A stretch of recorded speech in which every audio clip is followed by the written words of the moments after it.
Right, of course, CRC sponsoring Movember this November. You can buy limited edition CRC Movember cans to support men's health, and CRC donating 20 cents from every can to the Movember Foundation. Awesome stuff. Great. And of course, they're supporting us with Know Thy Nuts, a segment where we're trying to get some guys talking about their health more, which we already do on this show. But you know the good thing, we've had Movember for years. It's all been about prostate and other things. We're actually talking about something which is very real, which is testicular cancer. And that's underreported, it's underdiagnosed, it's 100% curable if we find it. That's why we're doing this Know Your Nuts thing. If you find testicular cancer, which is a pea-sized lump in your ball, man, go get it seen. We'll get it fixed. We can save your life. Well, speaking of that, John, we do have a question tonight for Know Thy Nuts. It's more of a broader question, but here's something that came through. It says, Dr. John, please keep telling guys to get their balls checked. Yeah. My 21-year-old son had one large testicle. A doctor told him that it was 90% chance that it wasn't cancer. It then went to his lung, 4 lots of chemos. He got the all clear. 8 days later, he got a migraine. Now he has 4 tumours in his brain, more chemo and stem cell transplants. Yeah, boys, get your balls checked. Yeah, hey, look, that's a really horrible thing to do. And it highlights 2 things. Firstly, we should be checking our testicles. Yeah. They hang out there, they're there. You've got 2 hands, you've got 2 testes. For God's sake, have a feel of them. Don't let it be alien territory. You know, girls, when you see us scratching down there, we're not actually just pleasuring ourselves. We're actually doing a cancer check. Yeah, it's fine. every time. Every time. Or else you could do it for us. That's fine as well. So basically, you grab the testis and you roll it between your fingers and feel for any lumps within the body of the testis. So this poor guy, okay, it seems like the cancer had got much more advanced before it was found. So it was actually involving most of the testicle. Okay. And then it will have the risk of spreading. And that's the thing with these things. The actual original tumour never kills you. It's when that pieces of that tumour float off and filter out in other bodily organs, such as your lung and your brain. They filter out there, and like weed seeds, they will grow. And it's no good having testicular cells growing inside your brain. It just wrecks your brain. Oh, wow, okay. So, guys out there, girls out there, make sure that you're checking testes. It's really simple to do. There is no need to have an X-ray. There's no blood test involved. It's nothing like that. You're just grabbing those little goalies very gently and drawing the testis through your fingers to make sure there's no lumps or bumps in it. And if you find a lump and bump, go and get seen.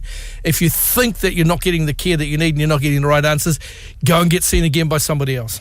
All right, and of course, a massive thanks to CRC for Know Thy Nuts. Dr. John, continuing on from that, from one part of the body to another, I said I wanted to kind of broaden it out a little bit. A text came through to this week for Know Thy Nuts. It says, Dr. John, I've suffered from anxiety for many years. I've been through many different specialists, all the relaxation methods. I'm finding only a couple of beers at the end of the day seems to help me.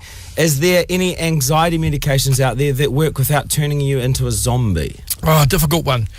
Probably the best way of dealing with anxiety is behavioural mechanisms, not actually drugs.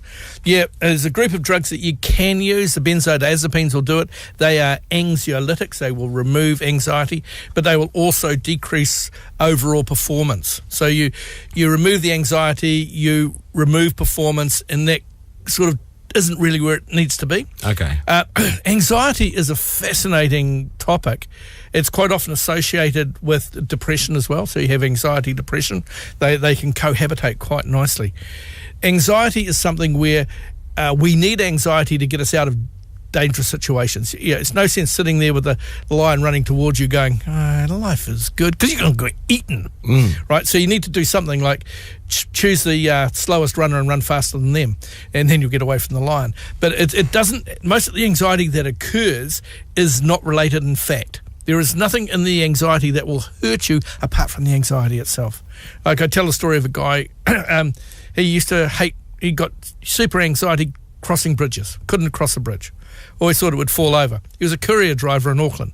Made his life slightly difficult, right? But he I think he's got a package of mine at the moment. He still has. But he used to clock up the biggest kilometres of any of the drivers in his group because he'd go around the way.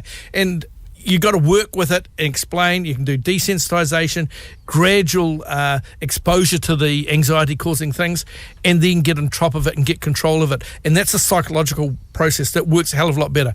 Breathing techniques, mindfulness, meditation, taking yourself out of that anxiety spot and putting yourself into a nice, calm area and really being careful with your thought processes is much, much, much better than drugs. All right. This thing. All right, thanks to CRC, of course, Know Thy Nuts. Keep those questions coming through. Doc, as the keyword, send it off to 3520, and we're going to be back with more medical questions with Dr. John very soon.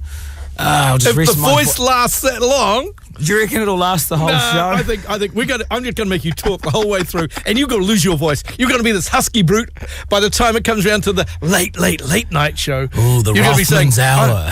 I'm going to put on 4 hours of music just so you can listen to them. Yeah, I think I'll probably taper off after you leave, mate. It'll be a pretty music-heavy show after 8 o'clock tonight, but we'll be back with Dr. John very soon. Get those questions to us. Here is the latest from Queens of the Stone Age. Feet Don't Fail Me. You're on The Rock with Dr. John and Mike.